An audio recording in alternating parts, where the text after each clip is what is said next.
प्रभुंक महानामर धन्यवाद हो। पुनर्बार से आमानक जीवन रे अनुग्रह कले, पुणी तांक निकटवर्ती हेबापाई सुजोग देले। तेणु प्रथमे मो आमानकर जीवित पिता परमेश्वर को धन्यवाद देवा सहित आजिर उपासन रे उपस्थित प्रभुंक प्रत्येक लोक माननकु हृदयर कृतज्ञता भरा नमस्कार जनाए। आसंतु आजिर उपासना आरंभ करी आमने प्रार्थना करिबा। महिमामय स्वर्गस्थ पिता, तुम पवित्र नामर धन्यवाद करुछु। प्रिय प्रभु, सुंदर समय पुनर्बार आमानक जीवन रे जोग कल। आमे तुमर धन्यवाद करू, कारण तुमे आम प्रति, आम मंडली प्रति, आपणा लोकमानक प्रति विश्वस्त सदा प्रभु अट। तुमर विश्वस्तता को, तुमर आशीर्वाद अनुग्रह सकल को जेतेबेले आमे स्मरण करू, प्रभु तुमर धन्यवाद न दे रही पारुना। कारण आमानकर अनेक दुर्बलता सत्वे, अयोग्यता सत्वे, अपवित्रता सत्वे तुमे आमान को प्रेम कल। पृथ्वी आज भयभीत आउ कंपित। अनेक जीवन रे अनेक प्रकार भय आउ दुश्चिंता प्रभु माड़ी आसुछि, किंतु तुमे आमान को अनुग्रह करी आज पर्यंत आम जीवन पाई विश्वस्त परमेश्वर होई प्रतिपालन करी आसिछ। तुम नाम धन्य हो प्रभु। आज मध्य आमे आसिछु तुम निकट को। तुमरो प्रभु पवित्र उपस्थिति आम प्रत्येक जीवन रे अनुभव करबा को दियो। आमनकर उपासना मध्य दे प्रभु तुम नाम केवल गौरवान्वित हो। आउ सत्य रे पुणी आत्मा रे तुम उपासना करबा पई आमनको तुमे सामर्थ्य कर। जे जो स्थान रे बसिछु प्रभु, यूट्यूब माध्यम रे तुम उपासना कले मध्य आमने विश्वास करू तुम उपस्थिति आम मध्य रही। तेणु प्रत्येक को आत्मांकर अभिषेक दे तुम उपासना करबा पई तुमे साहाय्य कर। प्रभु प्रार्थना करू आज प्रभु तुम गौरव उद्देश्य जो गीत गान करवा, वाक्य जहाँ शुणा, पुणी जो समस्त विषय पर प्रार्थना उत्सर्ग करवा, सबुरे तुमर आत्मांकर उपस्थिति दे प्रभु तुमे आमानकर उपासना मध्य दे गौरवनीय प्रार्थना शुणिल। धन्यवाद दे उपासनार अवशिष्ट समय को पुणी आम प्रत्येक को तुम हस्तरे समर्पण करी जीशुंक नाम रे मागुअछु, आमेन। आजिर उपासना आरंभ करी आमने गोटे गीत गान करवा। आमानक मध्यरे मंडलीर जड़े भाई आ से प्रभात महांती अच्छंती, सम्मुख को आसी से आम समस्तंक पाई गोटे गीत गान करिवे। मन तू आजी जीसुरे लगा, खाली कि हेबो तू जाणु ना। मन तू आजी जीसुरे लगा, खाली कि हेबो तू जाणु ना। पापो चाहिछि जे मृत्यु दब, जीसु ठारे ही जीवन मिलिब। पापो चाहिछि जे मृत्यु दब, जीसु ठारे ही जीवन मिलिब। जीसु ठारे ही जीवन मिलिब। मन तू आजी जीसुरे लगा, खाली कि हेबो तू जाणु ना। दोबनी शांति एई दुनिया, मिछ माया सबु दुई दिनिया। दोबनी शांति एई दुनिया, मिछ माया सबु दुई दिनिया।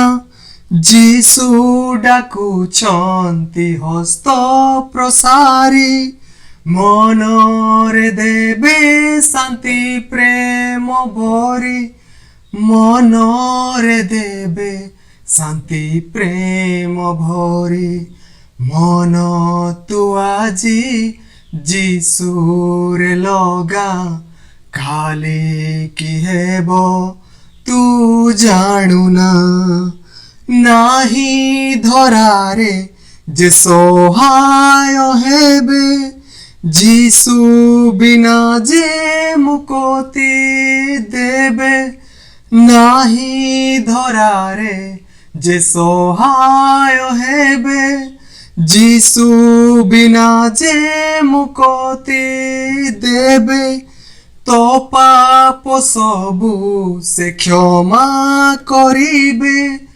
নূয়া জীবন তোতে সে দেবে নূয়া জীবন তোতে সে দেবে মন তু আজি যিশুরে লগা কালি কি হেব তু জাণু না মন তু আজি যিশুরে লগা কালি কি হেব তু জাণু না পাপ চাহিছি যে মৃত্যু দেব যিশু ঠারে হি জীবন মিলিব পাপ চাহিছি যে মৃত্যু দব যিশু ঠারে হি জীবন মিলিব যিশু ঠারে হি জীবন মিলিব মন তু আজি যিশুরে লগা কালি কি হেব তু জাণু না। ସୁନ୍ଦର ଗୀତ ପାଇଁ ଧନ୍ୟବାଦ। ପ୍ରଭୁ ତାଙ୍କୁ ଆଶୀର୍ବାଦ କରନ୍ତୁ। ଆସନ୍ତୁ ଆଜିର ଧ୍ୟାନ ନିମନ୍ତେ ଆମମାନେ ବାକ୍ୟରୁ ଗୋଟିଏ ଅଂଶ ପଢ଼ିବା, ଅର୍ଥାତ୍ ଆଜିର ଧ୍ୟାନ ପାଇଁ ବାକ୍ୟରୁ ଯେଉଁ ଅଂଶ ମନୋନୀତ କରାଯାଇଛି ତାହା ଆପଣମାନେ ପାଇବେ ସାମୁଏଲଙ୍କର ପ୍ରଥମ ପୁସ୍ତକ ତାର 15 ପର୍ବ। ଆମେ ସେଥିରୁ କିଛି ଅଂଶ ପଢ଼ିବା। ପ୍ରଥମ ସାମୁଏଲ ତାର 15 ଅଧ୍ୟାୟ 1ରୁ 4 ପଦ ମୁଁ ଆପଣମାନଙ୍କ ନିମନ୍ତେ ପଢ଼ିବି ଆଉ ଅନୁରୋଧ କରେ ଯେଉଁମାନେ ଯେଉଁ ସ୍ଥାନରେ ବି ବସିଛନ୍ତି ଈଶ୍ୱରଙ୍କ ବାକ୍ୟ ପ୍ରତି ମନୋଯୋଗୀ ହୁଅନ୍ତୁ। ଅନନ୍ତର ସାମୁଏଲ ସାଉଲଙ୍କୁ କହିଲେ, ସଦାପ୍ରଭୁ ଆପଣା ଲୋକ ଇସ୍ରାଏଲ ଉପରେ ତୁମ୍ଭକୁ ରାଜପଦରେ ଅଭିଷେକ କରିବା ପାଇଁ ମୋତେ ପଠାଇଥିଲେ। ଏଣୁ ଏବେ ତୁମ୍ଭେ ସଦାପ୍ରଭୁଙ୍କ ବାକ୍ୟର ରବ ଶୁଣ। ସୈନ୍ୟାଧିପତି ସଦାପ୍ରଭୁ ଏହି କଥା କହନ୍ତି, ଇସ୍ରାଏଲ ମିଶରରୁ ବାହାରି ଆସିବା ବେଳେ ପଥ ମଧ୍ୟରେ ଅମାଲେକ ତାହା ବିରୁଦ୍ଧରେ ଉଠି ତାହା ପ୍ରତି ଯାହା କରିଥିଲା ଆମ୍ଭେ ତହିଁର ତତ୍ପାନୁସନ୍ଧାନ କରିଅଛୁ। ଏବେ ତୁମ୍ଭେ ଯାଇ ଅମାଲେକକୁ ଆଘାତ କର ଓ ସେମାନଙ୍କର ସର୍ବସ୍ୱ ବର୍ଜିତ ରୂପେ ବିନାଶ କର ଓ ସେମାନଙ୍କୁ ଦୟା କର ନାହିଁ। ମାତ୍ର ପୁରୁଷଠାରୁ ସ୍ତ୍ରୀ ପର୍ଯ୍ୟନ୍ତ, ବାଳକଠାରୁ ସ୍ତନ୍ୟପାୟୀ ଶିଶୁ ପର୍ଯ୍ୟନ୍ତ, ଗୋରୁଠାରୁ ମେଷ ପର୍ଯ୍ୟନ୍ତ, ଓଟଠାରୁ ଗଧ ପର୍ଯ୍ୟନ୍ତ ସମସ୍ତଙ୍କୁ ବଦ୍ଧ କର। ପ୍ରଭୁ ଏହି ପଠିତ ବାକ୍ୟରେ ଆମ ପ୍ରତ୍ୟେକଙ୍କୁ ଆଶୀର୍ବାଦ କରନ୍ତୁ। ପ୍ରଭୁଙ୍କ ମହାନାମର ଧନ୍ୟ ହେଉ। ଆମେ ଯେଉଁ ଅଂଶଟି ଆଜି ପଢ଼ିଲୁ, ଯଦି ପ୍ରଥମ ସାମୁଏଲ 15 ଅଧ୍ୟାୟ ସମ୍ପୂର୍ଣ୍ଣ ପଢ଼ାଯାଏ ତାହେଲେ ଆମମାନେ ଠିକ୍ ଭାବରେ ବୁଝିପାରିବା, କିନ୍ତୁ ସମୟ କମ୍ ହେତୁ ମୁଁ କେବଳ 3ଟି ପଦ ଆପଣମାନଙ୍କ ସମ୍ମୁଖରେ ପଢ଼ିଲି। ଆଉ ଆଜିର ଚିନ୍ତା ହେଲା ଯେ ଓବିଡିଏନ୍ସ ଇଜ୍ ବେଟର ଦେନ୍ ସାକ୍ରିଫାଇସ୍। ବାଧ୍ୟତା ବଳିଦାନ ଠାରୁ ମଧ୍ୟ ଉତ୍ତମ। ବାଧ୍ୟତା ବଳିଦାନ ଠାରୁ ମଧ୍ୟ ଉତ୍ତମ। ଯଦି ବାଧ୍ୟ କଥା ଆମମାନେ ଚିନ୍ତା କରୁ, ବାଧ୍ୟତା କ'ଣ? ବାଧ୍ୟର ଅର୍ଥ ଯେ କୌଣସି କଥା ଯଦି କୌଣସି ବ୍ୟକ୍ତି ଆମମାନଙ୍କୁ କୁହନ୍ତି ତାହାକୁ ଅକ୍ଷରେ ଅକ୍ଷରେ ପାଳନ କରିବାକୁ ବାଧ୍ୟତା ବୋଲି କୁହାଯାଏ। ଆମମାନେ ସମସ୍ତେ ଜାଣୁ ବାଇବଲରେ अब्राहम कथा से कि प्रकार ईश्वरंकर बाध्य होइथिले आ सेतिपाई एठी जेतेबेले देखुचु प्रथम सामुएल 15 अध्याय रे परमेश्वर साउलंकु अनुरोध बा सामुएलंक द्वारा कहउछंती जे तुमे जाओ आउ इस्राएल लोक माने जेतेबेले मिस्र देशरु बाहरी आसीबा बेले पथरे अमालेकीय माने तांको विरुद्ध रे उठी तांको प्रति जहा करिथिले ताहा अनुसंधान करी सेमानकु आघात कर। ईश्वर साउलंकु गोटे कार्य करिबा पई आदेश करुछंती किंतु साउल ईश्वर को वाक्यर बाध्य होई पारुनाहांती।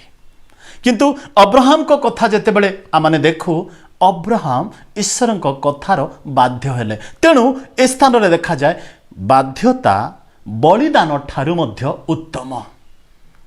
आमे निश्चित भाव में जानू अब्राहम को जीवन से आपणार पुत्रंकु एकमात्र पुत्रंकु जहाकु से अधिक स्नेह करुथिले तांकु नेले बलि करिबा पई आ परमेश्वर कहउछंती आम्भे तुम्भरो विश्वस्तता को बाध्यता को परमेश्वर प्रति तुमर जो भय अच्छी ताहा आमे जानिलु आ बालक प्रति हस्त उठाओ नाही पछको अनाओ बलिदान करने निमंते मेष अच्छी। एठी आमने देखुचु बाध्यता मनुष्य जीवन रे कि प्रकार सफलता आनी दिए। एठी आमने जेतेबेले प्रथम सामुएल पुस्तक तार 15 अध्याय देखु आउ द्वितीय विवरण पुस्तक 25 अध्याय रे सदाप्रभु इस्राएल लोकमानक जीवन रे घटिथिबा घटना को अर्थात द्वितीय विवरण पुस्तक 25 अध्याय रे जो भविष्यवाणी दिया जाइथिला ताहा ए प्रथम सामुएल 15 अध्याय रे संपूर्ण हेउछि।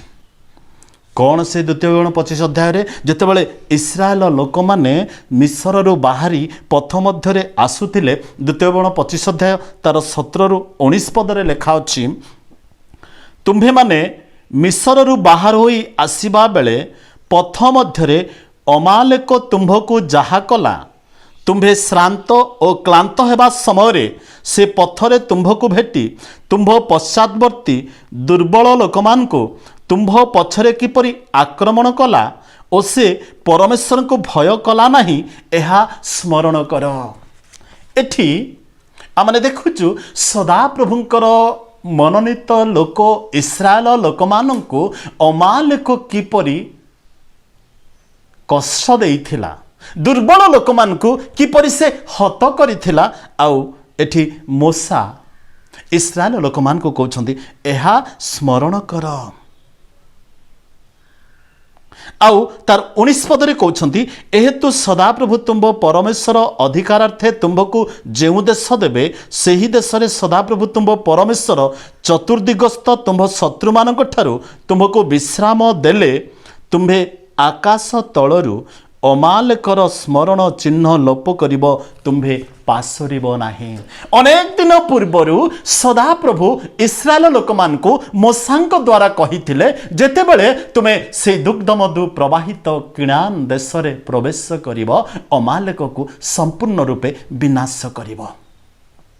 किछि समय परे इस्राएल लोक माने आपणा देश रे अवस्थापित हेला परे प्रथम राजा साउलंकु परमेश्वर कहउछंती सेही लोक मानकु तुमे कोन करो ना संपूर्ण रूपे विनाश कर। आमे समस्त जानो ए घटनाटी प्रभु जहाकू जेतेबेले गोटे दायित्व दियंती किछि कार्य को पूरा करिबा पई आउ सेथिर विश्वस्त आउ दायित्व संपूर्ण कले कि पुरस्कार मिले आउ सेथिरु अविश्वस्त हेले कि पुरस्कार मिले बा कि फल प्राप्त हेबाकु पड़े ताहा स्थान रे लेखा जाए। 4 रु 9 पद आमाने जेतेबेले देखिबु साउलंकर प्रतिक्रिया कोन आ साउल कहउछंती सामुएलंकु जे मु समस्त बद्ध करी अछि आउ साउल ସାମୁଏଲଙ୍କ ସମ୍ମୁଖରେ ମଧ୍ୟ ମିଛ କହିବାକୁ ପଛଘୁଞ୍ଚା ଦେଉନାହାନ୍ତି। 4-9 ପଦ ଯେତେବେଳେ ଆମେ ପଢ଼ୁ, ଅନନ୍ତର ସାଉଲ ଲୋକମାନଙ୍କୁ ଡକାଇ ଟଲାମିଓରେ ସେମାନଙ୍କର ଗଣନା କଲେ, ତହିଁରେ 2 ଲକ୍ଷ ପଦାତିକ ଓ ଜିହୁଦାର 10,000 ଲୋକ ହେଲେ। ତଉଁ ସାଉଲ ଅମାଲେକ ନଗରକୁ ଆସି ଉପତ୍ୟକାରେ ଛକି ବସିଲେ। ପୁଣି ସାଉଲ କେନିୟମାନଙ୍କୁ କହିଲେ, ଚାଲିଯାଅ ଅମାଲିକୀୟମାନଙ୍କ ମଧ୍ୟରୁ ବାହାର ହୁଅ, କେଜାଣେ ମୁଁ ସେମାନଙ୍କ ସହିତ ତୁମମାନଙ୍କୁ ବିନାଶ କରିବି। କାରଣ ମିଶରରୁ ଇସ୍ରାଏଲ ସନ୍ତାନମାନେ ବାହାରି ଆସିବା ବେଳେ ତୁମ୍ଭେମାନେ ସମସ୍ତଙ୍କ ପ୍ରତି ଦୟା କରିଥିଲ। ତହିଁରେ କେନିୟମାନେ ଅମାଲିକୀୟମାନଙ୍କ ମଧ୍ୟରୁ ବାହାରିଗଲେ।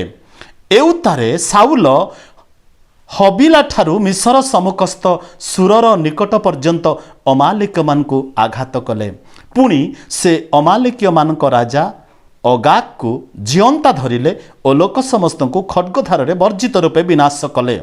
ମାତ୍ର ସାଉଲ ଓ ଲୋକମାନେ ଅଗାଗ ପ୍ରତି ଓ ଉତ୍ତମ ମେଷ ଓ ଗୋରୁ ପ୍ରତି ଓ ହୃଷ୍ଟପୃଷ୍ଟ ବାଛୁରୀ ଓ ମେଷ ଛୁଆ ପ୍ରତି ଓ ଯାବତୀୟ ଉତ୍ତମ ବସ୍ତୁ ପ୍ରତି ଦୟାକରି ସେମାନଙ୍କୁ ବର୍ଜିତ ରୂପେ ବିନାଶ କଲେ ନାହିଁ।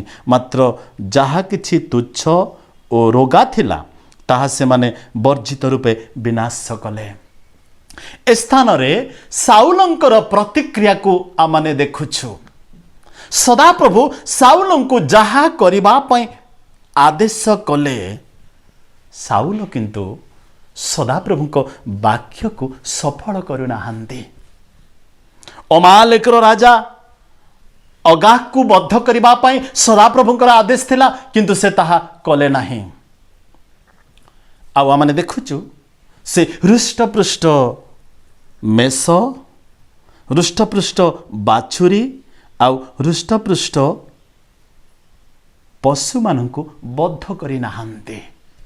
ସବୁଠାରୁ ରୁଗଡ଼ା, ଦୁର୍ବଳ ଆଉ ଗେଢ଼ା ଏ ପ୍ରକାର ପଶୁମାନଙ୍କୁ ବଦ୍ଧ କଲେ।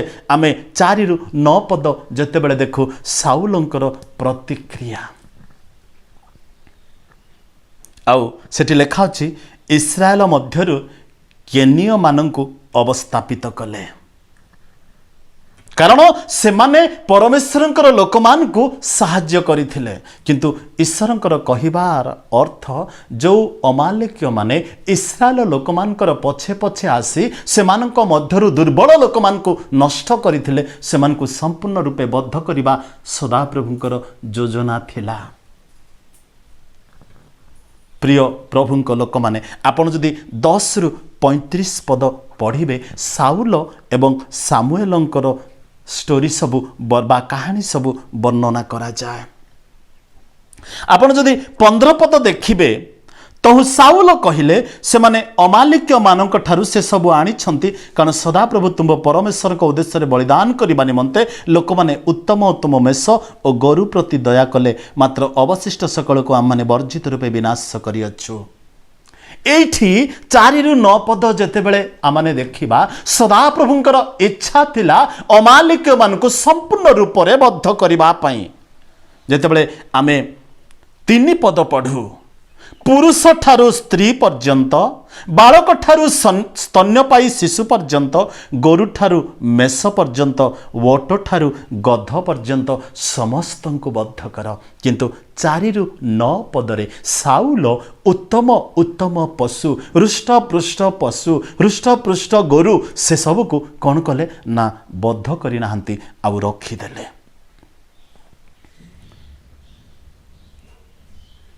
ଆଉ ସାଉଲ କ'ଣ କରୁଛନ୍ତି? ଯେତେବେଳେ ସାମୁଏଲ ତାଙ୍କୁ ପଚାରିଲେ, ପରମେଶ୍ୱରଙ୍କର ବାକ୍ୟର ବାଧ୍ୟତା କ'ଣ ଆପଣ ହେଇଛନ୍ତି କି? ସାଉଲ ସେ ଲୋକମାନଙ୍କ ଉପରେ ଆରୋପ କରୁଛନ୍ତି। 15 ପଦ ଆଉ ଆପଣ ଯଦି ଦେଖିବେ 21 ପଦ। ମାତ୍ର ଲୋକମାନେ ଗିଲଗଲରେ ସଦାପ୍ରଭୁ ତୁମ ପରମେଶ୍ୱରଙ୍କ ଉଦ୍ଦେଶ୍ୟରେ ବଳିଦାନ କରିବା ପାଇଁ ବିନାଶାର୍ଥେ ବର୍ଜିତ ଦ୍ରବ୍ୟ ମଧ୍ୟରୁ ଲୁଟ ରୂପେ ଉତ୍ତମ ମେଷ ଓ ଗୋରୁ ନେଲେ।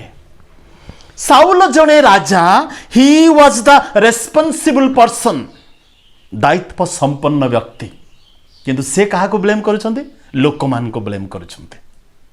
ତେଣୁ ଏଠି ଆମେ ଦେଖୁଛୁ, you have a responsible. Samuel ପ୍ରଶ୍ନ କରୁଛନ୍ତି, ଆପଣ ଜଣେ ଦାୟିତ୍ୱ ସମ୍ପନ୍ନ ବ୍ୟକ୍ତି, ଆପଣଙ୍କୁ ସଦାପ୍ରଭୁ ଯାହା ଆଦେଶ କରିଛନ୍ତି, ଆପଣ କ'ଣ ତାଙ୍କ ବାକ୍ୟର ବାଧ୍ୟତା ହେଇଛନ୍ତି? तेबे प्रश्न उठे आज समाज रे, आज मंडली रे, आज परिवार रे, आज लोक मान मध्य जो माने दायित्व संपन्न व्यक्ति माने अछंती, प्रभु जहाकू दायित्व देइछंती आमाने कौन आम कर्तव्य रे, आम दायित्व रे आमे विश्वस्त अटुकी। 15 आउ 21 पदरे आमाने देखुचु साउल निजे भूल कले किंतु लोक मानक उपरे दोषारोप करुछंती आउ से कहउछंती एमाने बद्ध करी नाहंती आउ सेमानकु रखी देइछंती सदा प्रभुंक उद्देश्य रे बलिदान करिबा पाए। मोर कहिबार अर्थ आज जतेबेले ख्रीष्टीय समाज कथा चिंता करा जाए, दायित्व थिबा व्यक्ति माने आमाने सम्मुख को आसीबा को इच्छा न करी आमानकर जनसाधारण को आमाने विभिन्न कथारे कौन करू ना प्रतिक्रिया उत्पन्न करी थाओ। उदाहरण स्वरूप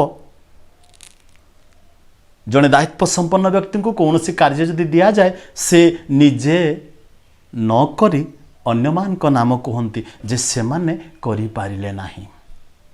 तेणु सामुएल साउल को कहते यू हैव ए रेस्पॉन्सिबल, तुमर गोटे दायित्व रही ईश्वर को वाक्यर बाध्य हेबा पाए, कारण तुम्हें इस्राएल प्रथम राजा भाव में मनोनीत होइच आ तुमे जहा कहिब सदा प्रभु तांको लोकमानक जीवन रे ताहा कार्यकारी करिवे।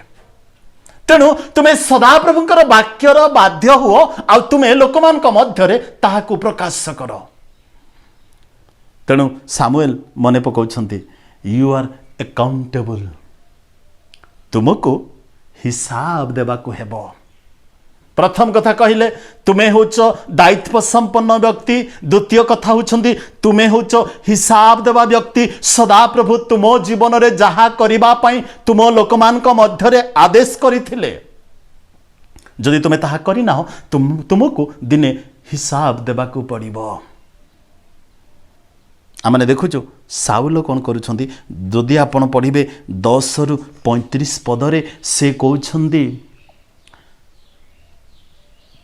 मु केवल 2टी पद पढ़ी 24 आउ 25 पद। एथिरे साउल सामुएल को कहिले मु पाप करिअछि, कारण मु सदा प्रभुंकर आज्ञा और तुम्भ वाक्य लंघन करिअछि। मु लोकमान को भय करी सेमानकर अव शुणिली, एहेतु विनय करुअछि। एबे मो पाप क्षमा कर और मु जेपरि सदा प्रभुंक निकटरे प्रणाम करिबी, एथिपाई मो संगे फेरी आस। एठी आमने देखुचु जे सदा प्रभुंकर वाक्यर बाध्य न होई मनुष्य मानंकर वाक्यर बाध्य होउछंदी साउल, किंतु ताहा से प्रकार नुह। साउल को सदा प्रभु अधिकार देइछंदी, कारण से इस्राएल राजा आ राजा जहा कहिबे प्रजा माने सुनिबे, किंतु निजको बंचेबा पई से कहउछंदी मु लोकमानंकु भय करी सेमानकर रब सुनिले। वाक्यर लिखा जाए मनुष्य उपरे निर्भर रखिबा अपेक्षा सदा प्रभुंकर शरणागत हेबा उत्तम। बाइबल रो मझी पद बोली कहा जाए, गीत संहिता 118:8 पदरे मनुष्य उपरे निर्भर रखिबा अपेक्षा सदा प्रभुंकर शरणागत हेबा उत्तम। किंतु एठी आमने देखुचु साउल निज पाई चिंता करी निजर लाभ लालसारे सदा प्रभुंकर वाक्यर अबाध्य होई उत्तम हृष्टपृष्ट सुंदर पशु मानंकु से रखीदेले। किंतु जेतेबेले सामुएल पचारुछंती आ से कहउछंती मु लोकमान को भय कली, आ सामुएल साउल को कहउछंती यू आर अकाउंटेबल, कारण आपण हिसाब देबाकू पड़िबो। सदा प्रभु आपण को जो कार्य देइथिले आपण तहिरे केते विश्वस्त। आपण दायित्व संपन्न व्यक्ति। आज जदि मंडलीर नेता मानक कथा आलोचना करा जाए, आज जदि गोटे ख्रीष्टीय परिवार आदर्श पिता कथा आलोचना करा जाए, आज कहीं ख्रीस्टियान परिवार भांगी जाउछि, पिता माने प्रकृत रेस्पॉन्सिबल नुहंती। तेणु आमो पिला माने भूल पथरे जीवाई पछाऊ नाहांती। आज ख्रीष्टीय मंडली एइथिपाई विशृंखलित कारण responsible persons are not faithful in sight of God. प्रभु दृष्टि में विश्वस्त नुहंती। तेणु साउल निजको बंचेवा पाई कहउछंती मु लोकमानंको भय कली आउ समस्तंको बद्ध करी नाही। तेणु सामुएल मने पकई दउछंती आज्ञा आपण होउछंती दायित्व संपन्न व्यक्ति आउ आपण होउछंती हिसाब देबा पाई योग्य व्यक्ति कारण सदा प्रभु आपण को इस्राएल उपरे राजा करी अभिषेक करियछंती। तापरे आपण जेतेबेले देखिबे ता तळ अंश मानंकरे 26 पदरे तहिरे सामुएल साउलंको कहिले मु तुम्भो संगे फेरी जीवी नाही कारण तुम्हे सदा प्रभुक वाक्य तुच्छ करियछ और सदा प्रभु तुम्भको इस्राएल उपरे राजा होइथिबा पई तुच्छ करियछंदे। एथिरे सामुएल चली जीवा पई मुख फेरांते से तांको चोगार अंचल धरी टाणिले तहिरे ताहा चिरी गला। एणु सामुएल तांको कहिले सदाप्रभु आज तुम्भठारु इस्राएल राजत्व टाणी चिरिले और तुम्भठारु उत्तम तुम्भर एक प्रतिवासी को ताहा देले। आमने स्थान रे देखुछु साउल को सामुएल से कहउछंती आपण दायित्व संपन्न व्यक्ति किंतु सदा प्रभु को भय न करी मनुष्य मान को भय करिथिबा हेतुरु आपण होउछंती जने हिसाब देबा व्यक्ति समग्र इस्राएल लोकमानंक जीवन कथा शारीरिक आवश्यकता मानसिक आवश्यकता आत्मिक आवश्यकता कथा आपण जानिबा कथा किंतु आपण ताहा करि नाहंती। तेणु तृतीय कहते यू आर आंसरेबल आपण उत्तर देवाको बाध्य आपण होचंती उत्तरदायी। किंतु साउल स्थान रे से अपना भूल को केवल सामुएलंक सम्मुख रे कहउछंती जदियो मु भूल करिछि मते मु विनय करूछि मु सदा प्रभुक निकट रे प्रणाम करिवि एथिपाई मो संगे फेरी आस। देखंतु भूल कला परे हाँ मु भूल करिछि मते क्षमा करंतु से शब्द से कहू नाहंती। तेणु लीडरशिप नेतृत्व अति शीघ्र अनेकंक जीवन रो चली जाए। तेणु प्रत्येक नेतृवर्गीय लोक मान को एया कहिबा पई चाहे मनुष्य मात्र ही जीवन रे दुर्बलता अछि। तेणु आपण हो कि मु हो जदि आम जीवन में टिके भी भूल होती आसतु निज निज को करेक्ट करवा निजको संशोधन करवा संशोधित हेबा। तेणु सामुएल कहते मु आपणक सांगरे जीवी नाही। आउ सामुएल तांको कहते आपण हेउछंती उत्तरदायी समग्र इस्राएल लोक मानकर जीवन रो उत्तर आपण देबे परमेश्वर सम्मुख रे।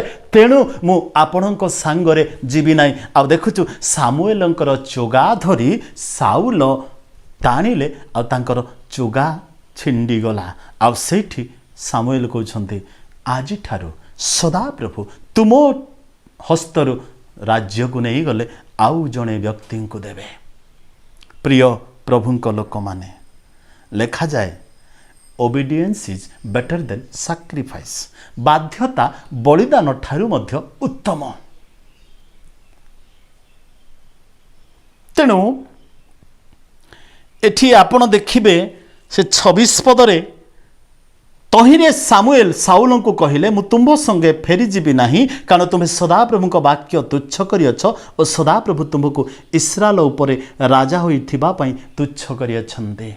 ईश्वरकर वाक्यर अबाध्य हेले केतेबेले आपणकर डेजिग्नेशन बा पदवी बा योग्यता चली जाई पारे। नेतृवर्गीय लोक माने आसंतु परमेश्वर प्रति फेरिबा।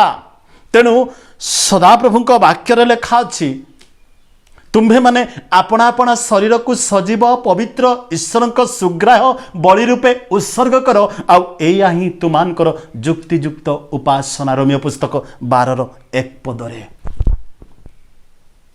नेतृत्व मनुष्यर इच्छारू आसे नाही उन्नति मनुष्यर ज्ञान रू आसे नाही ପଦବୀ ମନୁଷ୍ୟର ବଳରୁ ଆସେ ନାହିଁ। ଈଶ୍ୱରଙ୍କ ବାକ୍ୟରେ ଲେଖାଯାଏ ସଦାପ୍ରଭୁ ସେ ପରମେଶ୍ୱର ଜଣକୁ ଉନ୍ନତ ଆଉ ଜଣକୁ ଅବନତ କରନ୍ତି। ଉନ୍ନତି ପୂର୍ବରୁ କି ପଶ୍ଚିମରୁ ଆସେ ନାହିଁ, ମାତ୍ର ସଦାପ୍ରଭୁଙ୍କ ଠାରୁ ଆସେ।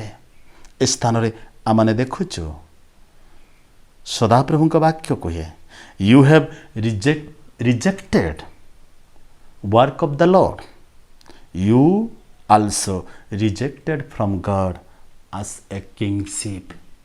ତୁମେ ଈଶ୍ୱରଙ୍କର ବାକ୍ୟକୁ ଅବଜ୍ଞା କରିଥିବାରୁ, ଅମାନ୍ୟ କରିଥିବାରୁ ତୁମକୁ ମଧ୍ୟ ଈଶ୍ୱର ଅବଜ୍ଞା କରିଅଛନ୍ତି,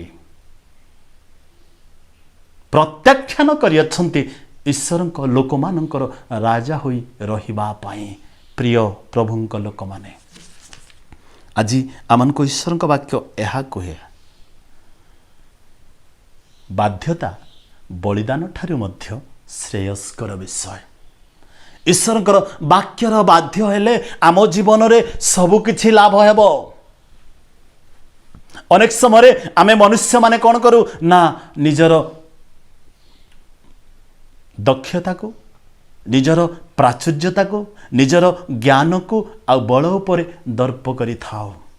ତେଣୁ ଜିରିମିୟ ପୁସ୍ତକର ଲେଖକ ଲେଖିଲେ ଯେତେବେଳେ ଇସ୍ରାଏଲ ଲୋକମାନେ ବନ୍ଦିତ୍ୱ ଅବସ୍ଥାରେ ଅଛନ୍ତି, ପରମେଶ୍ୱରଙ୍କ ନିକଟରେ କାନ୍ଦିବା ସମୟରେ ସେ କହୁଛନ୍ତି ଏବେ ବି ସମୟ ତୁମେ ପରମେଶ୍ୱରଙ୍କ ଉପରେ ନିର୍ଭର କର, କାରଣ ଲେଖାଗଲା ଯେଉଁ ମନୁଷ୍ୟ ଉପରେ ନିର୍ଭର କରେ ଓ ମାଂସକୁ ଆପଣାର ବାହୁ କରେ ସେ ଶାପଗ୍ରସ୍ତ। ତେଣୁ ଜେରେମିୟା ମନେ ପକାଉଛନ୍ତି ତାର 17 ଅଧ୍ୟାୟରେ ଯେ ମନୁଷ୍ୟ ଉପରେ ନିର୍ଭର କରେ ଆଉ ଯେ ମାଂସକୁ ଆପଣାର ବାହୁ କରେ ଆଉ ଯାହାର ହୃଦୟ ସଦାପ୍ରଭୁଙ୍କ ନିକଟରୁ ଦୂରକୁ ଯାଏ ସେ ଶାପଗ୍ରସ୍ତ। ତାର 6 ପଦରେ ଲେଖା ଅଛି ସେ ମରୁଭୂମି ସ୍ଥିତ ଝାଉଁ ବୃକ୍ଷ ତୁଲ୍ୟ ହେବ, ମଙ୍ଗଳ ଉପସ୍ଥିତ ହେବା ବେଳେ ସେ ଦେଖିବ ନାହିଁ, ମାତ୍ର ପ୍ରାନ୍ତରର ଶୁଷ୍କ ସ୍ଥାନରେ ନିବାସୀ ବିହୀନ ଲବଣ ଭୂମିରେ ବାସ କରିବ। ସଦାପ୍ରଭୁଙ୍କ ଠାରୁ ଦୂରକୁ ଯିବା ବ୍ୟକ୍ତିର ଜୀବନ ଏ ପ୍ରକାର ହେବ। ପ୍ରିୟ ପ୍ରଭୁଙ୍କ ଲୋକମାନେ, ଆସନ୍ତୁ ସଦାପ୍ରଭୁଙ୍କର ବାକ୍ୟର ବାଧ୍ୟତା ହେବା। ଦୁଃଖର କଥା, ନେତୃବର୍ଗୀୟ ଲୋକମାନଙ୍କ ଜୀବନରେ ଆଜି କାହିଁକି ସମସ୍ୟା ଆସୁଛି? ଆଜି କାହିଁକି ବିଭିନ୍ନ ସମୟରେ ଅଚାନକ ଭାବରେ ବିଭିନ୍ନ ପ୍ରକାର ଦୁର୍ବଳତା ଆମ ଜୀବନକୁ ଆସିଯାଉଛି? ଈଶ୍ୱରଙ୍କର ବାକ୍ୟର ବାଧ୍ୟତା ଆମେ ହେବାରେ ଏପର୍ଯ୍ୟନ୍ତ ବିଶ୍ୱସ୍ତ ହେଇନାହୁଁ। ଈଶ୍ୱରଙ୍କର ବାକ୍ୟର ବାଧ୍ୟତା ହେଲେ ପ୍ରଭୁ ତାଙ୍କ ଆତ୍ମାଙ୍କ ଦ୍ୱାରା ଆମ ଜୀବନରେ କାର୍ଯ୍ୟ କରିବେ ଆଉ ସମସ୍ତ ଦୁର୍ବଳତାକୁ ଆମେ ବିଜୟ ହେଇପାରିବା। ତେଣୁ ପ୍ରିୟ ପ୍ରଭୁଙ୍କ ଲୋକମାନେ, ଏଠି କୁହାଗଲା ବାଧ୍ୟତା ବଳିଦାନ ଠାରୁ ମଧ୍ୟ ଉତ୍ତମ। ଦେଖନ୍ତୁ ସେ ଦ୍ୱିତୀୟ ବାଣୀ ପୁସ୍ତକରେ ସଦାପ୍ରଭୁ ମୋଶାଙ୍କୁ କହୁଛନ୍ତି ମନେ ପକାଅ ସେଇ ଅମାଲିକୀୟ ମାନେ ଯେତେବେଳେ ତୁମେ ମିଶ୍ରରୁ ବାହାରି ଆସୁଥିଲା ବେଳେ ତୁମ ପଛେ ଆସି ତୁମମାନଙ୍କୁ କି ପ୍ରକାର କଷ୍ଟ ଦେଇଥିଲେ। ମନେ ରଖନ୍ତୁ ପ୍ରଭୁଙ୍କ ଲୋକମାନେ, ପ୍ରଭୁଙ୍କ ଲୋକମାନଙ୍କ ପ୍ରତି, ପ୍ରଭୁଙ୍କ ଅଭିଷିକ୍ତ ଲୋକମାନଙ୍କ ପ୍ରତି, ତାହାଙ୍କର ମନୋନୀତ ଲୋକମାନଙ୍କ ପ୍ରତି ଯଦି ଆମମାନଙ୍କ ଜୀବନରେ ସାମାନ୍ୟ ବି ଟିକେ ଆମେ ଦୁର୍ବଳତା ଆମର ଥାଏ, ଭୁଲ ଥାଏ, ପ୍ରଭୁ ତାର ପ୍ରତିକାର ନେବାରୁ କେବେ ପଛାନ୍ତି ନାହିଁ। ତାହା ଆମେ ସ୍ଥାନରେ ଦେଖୁଛୁ। ତେଣୁ ସାଉଲଙ୍କୁ ପ୍ରଥମ ରାଜା, ଇସ୍ରାଏଲର ପ୍ରଥମ ରାଜାକୁ ପ୍ରଭୁ ଆଦେଶ କରୁଛନ୍ତି ସେମାନଙ୍କୁ ଯାଅ ସମ୍ପୂର୍ଣ୍ଣ ରୂପେ ବଦ୍ଧ କର। ସାଉଲ କ'ଣ କଲେ? ଭଲ ଭଲ ପଶୁକୁ, ଭଲ ଭଲ ହୃଷ୍ଟପୃଷ୍ଟ ପଶୁକୁ ରଖିଲେ ଆଉ ସେ ରାଜା ଓଗକୁ ମଧ୍ୟ ସେ ବଦ୍ଧ କରିନାହାନ୍ତି। ପ୍ରଭୁଙ୍କର ଆଦେଶ ସେଇଆ ନଥିଲା, ତାଙ୍କୁ ମଧ୍ୟ ସମ୍ପୂର୍ଣ୍ଣ ରୂପେ ବଦ୍ଧ କରିବା ପାଇଁ ସଦାପ୍ରଭୁଙ୍କର ଆଦେଶ ଥିଲା। ପ୍ରିୟ ପ୍ରଭୁଙ୍କ ଲୋକମାନେ, ଆମମାନଙ୍କ ଜୀବନରେ କ'ଣ ଏ ପ୍ରକାର କିଛି ଦୁର୍ବଳତା ରହିଛି କି ସଦାପ୍ରଭୁ ଯାହା ଆମମାନଙ୍କ ଠାରୁ ଇଚ୍ଛା କରନ୍ତି ନାହିଁ ତାକୁ ଆମେ ଜାବୁଡ଼ି ଧରିଛୁ? ଯଦି ଅଛି ଆସନ୍ତୁ ଆଜି ପରମେଶ୍ୱରଙ୍କ ନିକଟକୁ ଯିବା ଆଉ ତାଙ୍କ ନିକଟରେ ସ୍ୱୀକାର କରିବା, ପ୍ରଭୁ ତୁମେ ଆମମାନଙ୍କର ଦୁର୍ବଳତା ନେଇ ଆମମାନଙ୍କୁ କ୍ଷମା କର। ତେଣୁ ମୁଁ ଆପଣଙ୍କୁ ଏ 3ଟି କଥା କହି ଶେଷ କରିବାକୁ ଚାହେଁ। You have responsible, you are accountable, you are answerable. ଆପଣ ଦାୟିତ୍ୱ ସମ୍ପନ୍ନ ବ୍ୟକ୍ତି, ଆପଣ ହେଉଛନ୍ତି ହିସାବ ଦେବା ବ୍ୟକ୍ତି ଆଉ ଆପଣ ହେଉଛନ୍ତି ଉତ୍ତରଦାୟୀ। ସମସ୍ତ नेता मानकु प्रभु आज यही कथा कहवा चाहते मो नेतृत्व नहीं किंतु मु दायित्व नेबा इच्छा करूना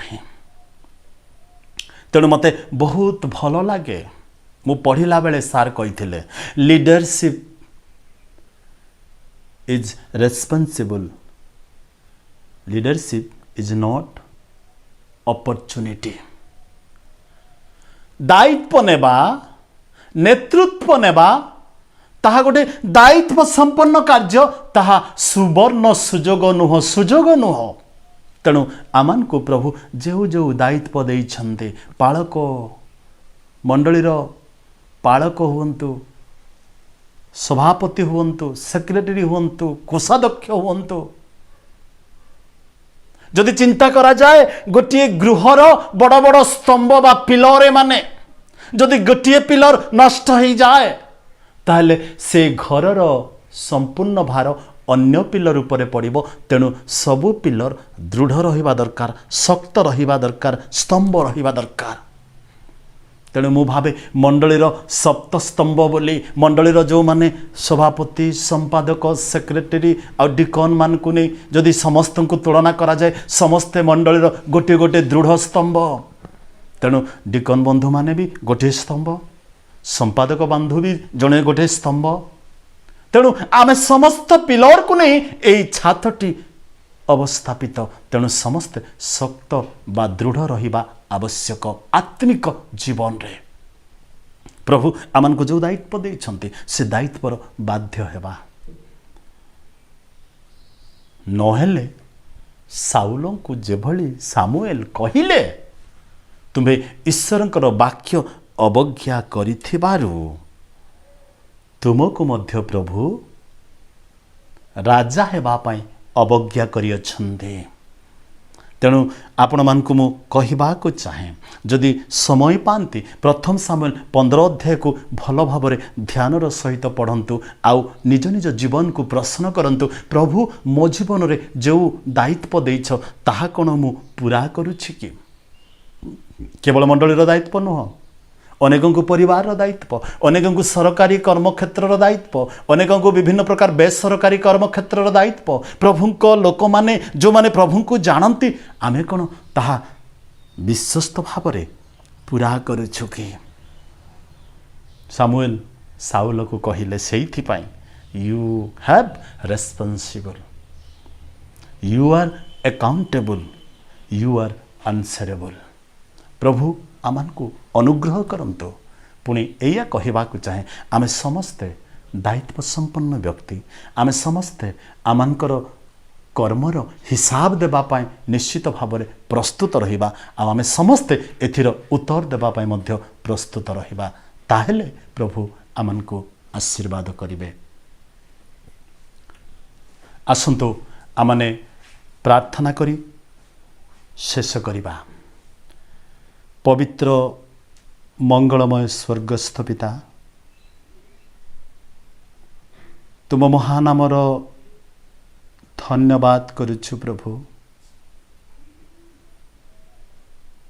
कारण तुम्हें आमानकर एकमात्र सत्य जीवंत वास्तव प्रभु अट आमे तुमर धन्यवाद करू जीवनर सबु अवस्था को जो सदा प्रभु नियंत्रण करते जीवन को जे आशीर्वाद रे परिपूर्ण करती उन्नति दियंती सफलता दियंती आमानकर सत दुर्बलता सत्वे जो सदा प्रभु आमान को सबु अवस्था रे प्रेम करती से सदा प्रभु तुम्हें आउ ए प्रकार पवित्र भयंकर सदा प्रभुंकर परिचय पाइथिबारु आमे तुमर धन्यवाद करू।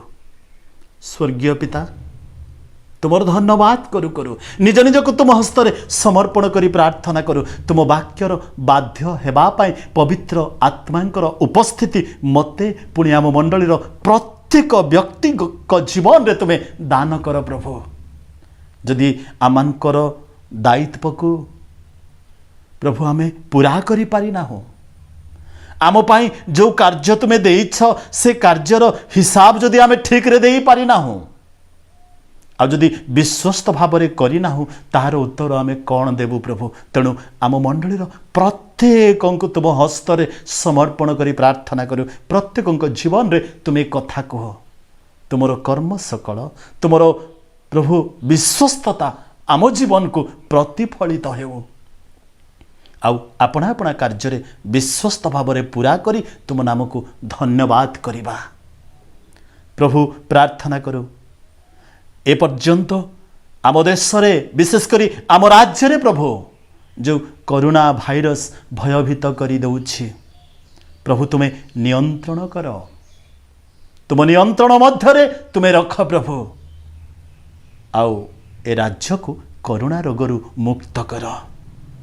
ए मंडलीर प्रत्येक परिवार को प्रभु तुम्हें अनुग्रह कर जेभली समस्ते सुस्थ सबल रे थाई तुमर धन्यवाद करिवे।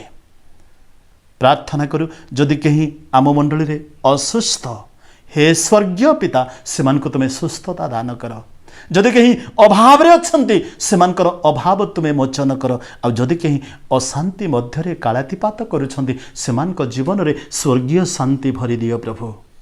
मंडलीर सबु आवश्यकता तुम्हें पूरा कर प्रभु। प्रार्थना करू आगामी दिन मानकरे जो मानकर प्रभु जन्मदिन रही विवाह वार्षिक रही विभिन्न नूतन गृह किंबा कौनसी विषय रही समस्त विषय को प्रभु तुम्हें आशीर्वाद रे पूर्ण कर।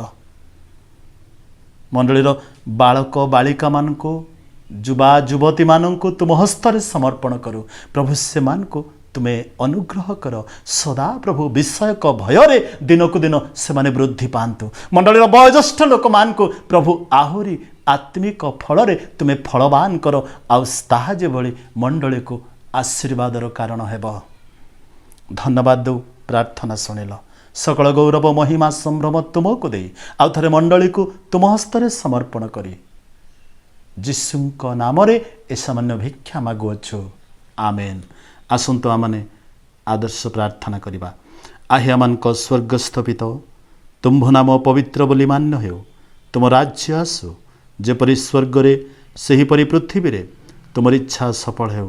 आज आम को प्रयोजनीय आहार दियो आम्भे माने जेपरि निज निज अपराधी मानक क्षमा करिअछु सेहीपरि आमनक अपराध सकल क्षमा कर।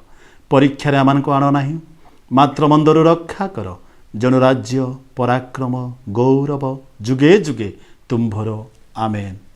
पिता ईश्वरଙ୍କ प्रेम पुत्र प्रभु जीशुଙ୍କ अनुग्रह पवित्र धर्मात्माଙ୍କ शांति शक्ति सुमधुर सहभागिता ए समय तुम आगमन पर्यंत आम प्रत्येक सहित रे संगे संगे हेउंतु आमेन। समस्त को नमस्कार।